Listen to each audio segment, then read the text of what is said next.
Ah, Buenas tardes, mi nombre es Osvaldo Gutiérrez Osorio del grupo 7IMC G4 y bueno, a mí me tocó explicar el ejercicio del inciso A que nos dice sea una carga resistiva pura de 400 watts que es alimentada por una fuente de 120 volts RMS a 60 Hz, obtenga la corriente, la potencia reactiva y la potencia aparente y dibuje el triángulo de potencias correspondientes. Muy bien, analizamos los datos que tenemos, que es potencia de una carga resistiva de 400 watts, un voltaje RMS de 120 y una frecuencia de 60 Hz. Vamos a utilizar ley de Ohm para resolver este ejercicio, que nos dice que el voltaje es igual a la potencia sobre la corriente, que sería igual, despejada sería corriente, que es lo que queremos averiguar, es igual a la potencia sobre el voltaje. Muy bien, como el ejercicio no menciona un ángulo de desfase, utilizaremos que es cis de 0 ángulos. Despejada nos queda como corriente es igual a 400 watts sobre 120 volts cis de 0, que nos da un total de 3.333 amperes. Para comprobar que P es igual a 400 watts, tenemos la fórmula que es potencia es igual al voltaje por la corriente por el coseno de el ángulo de voltaje menos el ángulo de la impedancia. Como no tenemos ninguno de estos ángulos, entonces es cero. Muy bien, la potencia es igual a 120 volts por 3.333 es igual a 399.9996, que redondeado nos da 400 watts. Para calcular la potencia reactiva, tenemos la fórmula que es Q es igual a voltaje por la corriente por el seno del ángulo. Despejado nos queda como Q es igual a 120 volts RMS por 3.33 por el seno del ángulo, que como no tenemos ángulo es cero. Entonces todo valor multiplicado por cero nos da cero. Para calcular la potencia aparente es igual a, la fórmula es potencia aparente es igual a la raíz de la potencia activa al cuadrado más la potencia reactiva al cuadrado. Despejada nos queda como raíz de 400 al cuadrado más 0 al cuadrado. Entonces nos queda como raíz de 160.000. Que nos da un valor de 400. Ahora para graficar el triángulo de potencias, tenemos que este eje es imaginario y este eje es real. Como solo tenemos una potencia, que es la potencia activa que nos va seguir al eje de los reales, de los valores reales, y Q al de los imaginarios, como Q es cero, entonces es como si esto no existiera, pero lo quise graficar para explicar. Y nuestro vector si se va hacia los reales, entonces no se puede graficar el triángulo de potencias, ya que como mencionaba, uh, nuestro triángulo empieza de nuestro vector donde inicia nuestro vector y donde termina el otro vector. Pero como no tenemos, solo queda como un vector hacia la derecha. Gracias.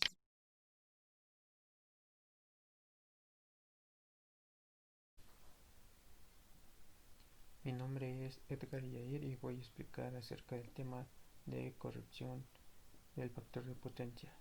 Tenemos el siguiente problema.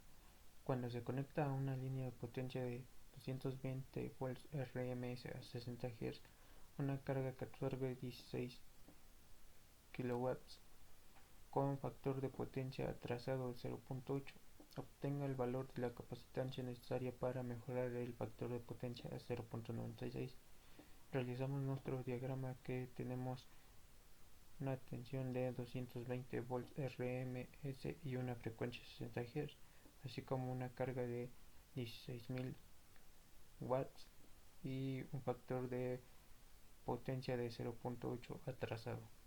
Y entonces vamos a encontrar la capacitancia que se va a conectar en paralelo para así obtener un factor de potencia de 0.96.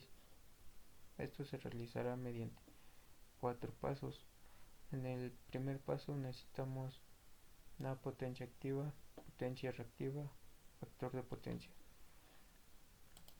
Nos damos cuenta que potencia activa la tenemos, que es 16.000 watts. Potencia reactiva no la tenemos y factor de potencia sí lo tenemos, que es 0.8. Con la ayuda de nuestro triángulo de potencias vamos a averiguar qué función trigonométrica nos ayuda a obtener para despejar a Q. Entonces tenemos que tangente de θ es igual a Q sobre P, que es la parte imaginaria, sobre la parte real. Entonces despejamos a Q y nos queda que Q es igual a P por tangente de θ. Ahora recordamos que el factor de potencia es igual al coseno de θ, por lo tanto despejamos a θ y nos queda que coseno a la menos 1 por el factor de potencia. Una vez realizando estos despejes tendremos la siguiente ecuación, que para Q es igual a P por la tangente de θ, que es igual a P por tangente de coseno a la menos 1 por el factor de potencia. Entonces, de otra manera nos quedaría que Q es igual a P tangente de coseno a la menos 1 por el factor de potencia. Sustituimos los valores y nos quedaría que P es igual a 16.000 tangente de coseno a la menos 1 por el factor de potencia, que es 0.8. Resolviendo esta operación nos queda que Q es igual a 12.000 volt ampere reactivos inductivos. ¿Por qué inductivos? Porque nos está diciendo que es atrasado. Bueno, este es el primer paso. Para el segundo paso, que es que es lo mismo, los mismos pasos, tenemos que la potencia es la misma, Q no la obtenemos y el factor de potencia nos da que es 0.96. Entonces, con la ayuda de la misma fórmula, tenemos que para Q2 es igual a la potencia tangente del coseno a la menos 1 de θ2 o el factor de potencia 2 que nos dan acá. Entonces sustituimos los valores y tenemos que P es igual a 16.000 tangente de coseno a la menos 1 por 0.96. Entonces resolviendo esto nos daría que Q2 es igual a 4.666.6666 volt ampere reactivos inductivos. Este es el paso 2. Para el paso 3, que es para el tamaño de la potencia reactiva, que nos ayuda, bueno, esto va a ser para que el factor de potencia inicial, que es del 0.8, aumente. Entonces vamos a utilizar la siguiente fórmula, que QC es igual a Q1 menos Q2, recordando que tenemos el siguiente esquema. Q2 es esta parte y Q1 es esta otra. Entonces vamos a determinar cuánto falta para que Q2 alcance a Q1. Entonces esto se va a determinar como QC. Ahora resolvemos y nos quedaría que Q es igual a Q1, que es a 12.000 volt ampere reactivos inductivos, menos Q2, que Q2 es igual a 4666.6666 volt ampere inductivos, volt ampere reactivos inductivos, y entonces esto nos quedaría que QC es igual a 7333.3334 volt ampere reactivos capacitivos. Esto sería para el paso 3.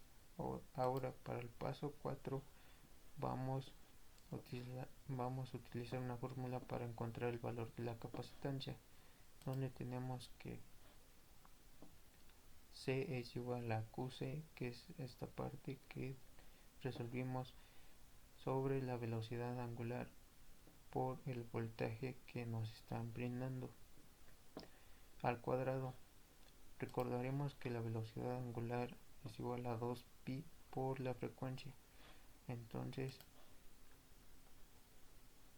sustituimos los valores, nos queda 7333.3334 sobre 2pi por la frecuencia que nos la dan, que es de 60 Hz, por 220 volts al cuadrado. Resolviendo esto, entonces nos quedaría que C es igual a 401.906 microfarads, que es la capacitancia que se requiere para colocarla en paralelo con la otra carga y así obtener un factor de potencia a 0.96.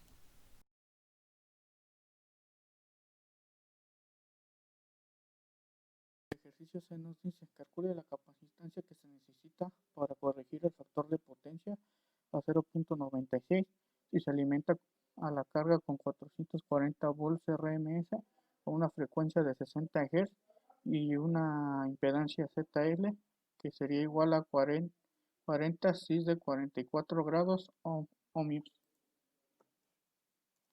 Bueno, lo primero que se hace, yo hice aquí un diagrama en donde nuestra carga es 220 ohms, cis de 0 grados, voltaje RMS, perdón, 220 cis de 0 grados, voltaje RMS con una frecuencia de 60 Hz y ZL, que sería nuestra impedancia, de 40 cis de 44 grados ohmios, y nuestro factor de potencia al terminar, que sería nuestro factor de potencia 2, que sería de 0.96, atrasado porque aquí,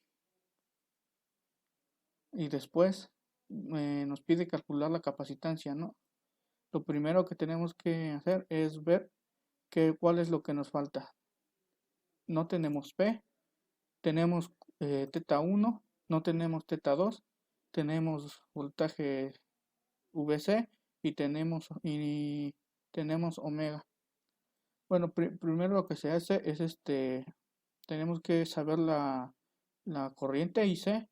La corriente nos dice que es V, que sería voltaje, sobre la impedancia, que en este caso sería Z.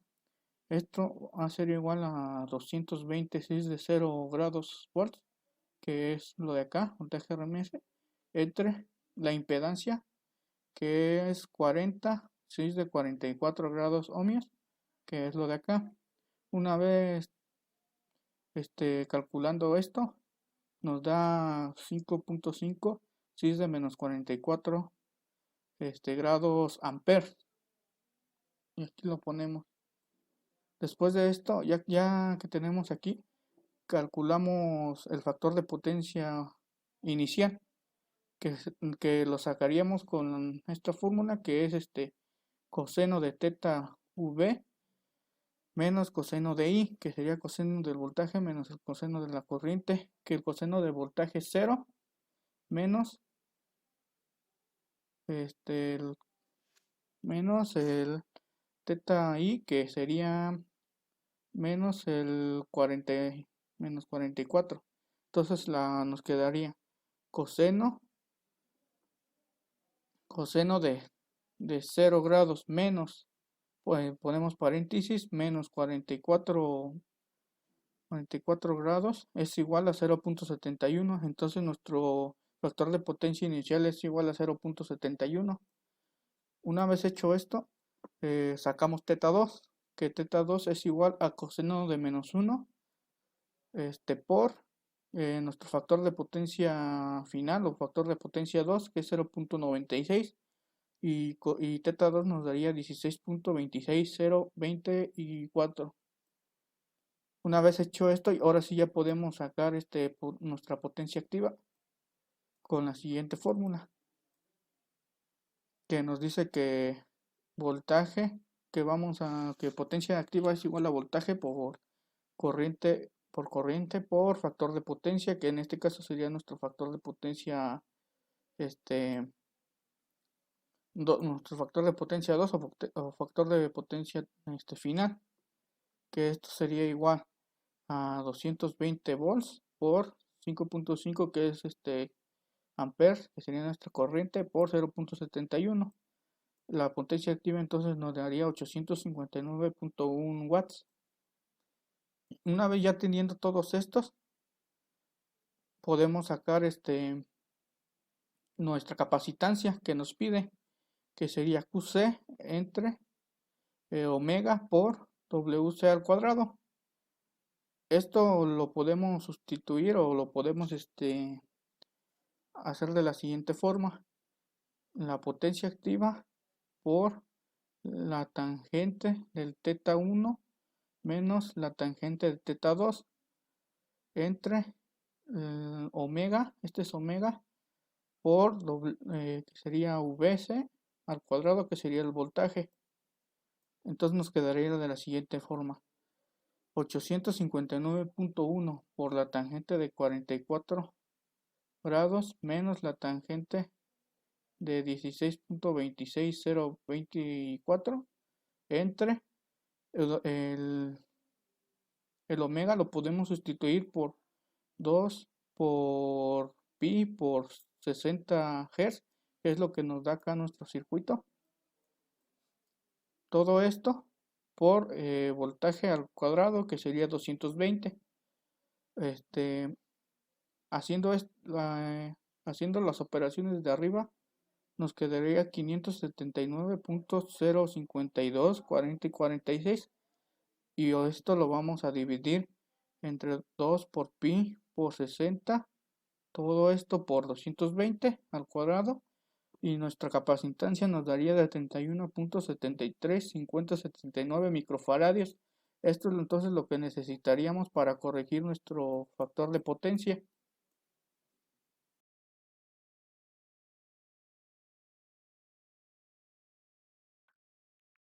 Bueno, para finalizar este trabajo, como conclusiones generales, podemos decir que conocer lo que es la potencia activa, potencia reactiva y potencia aparente es de suma importancia en la formación de un ingeniero, ya que podemos aplicarlo en la industria, ya sea para el control de los motores, que básicamente es para ello. ¿Por qué? Porque es una carga y es un voltaje con el que tú estás alimentando. Eh, Checando los demás ejercicios, los teoremas, eh, se puede ver que si es muy aplicado, tal vez no nos demos cuenta a tal magnitud cuando vemos un motor, pero si nos metemos muy a fondo, investigamos, vamos a llegar a la conclusión de que si es muy utilizada, si se utiliza para eh, checar cuánto va a ser la pérdida de tal vez voltaje, el ruido que se va a generar por esas máquinas, por esas cargas. Si alguno de ustedes han tenido la oportunidad de trabajar o estar en una fábrica, una industria, y si se han acercado alguna vez a un mecánico o a un ingeniero de la planta, tal vez no te lo expliquen de tal manera tan teórico, sino que te van a dar más o menos una idea de cuánto voltaje consume tal motor, tal máquina, y es eso. Entonces, pues, muchas gracias.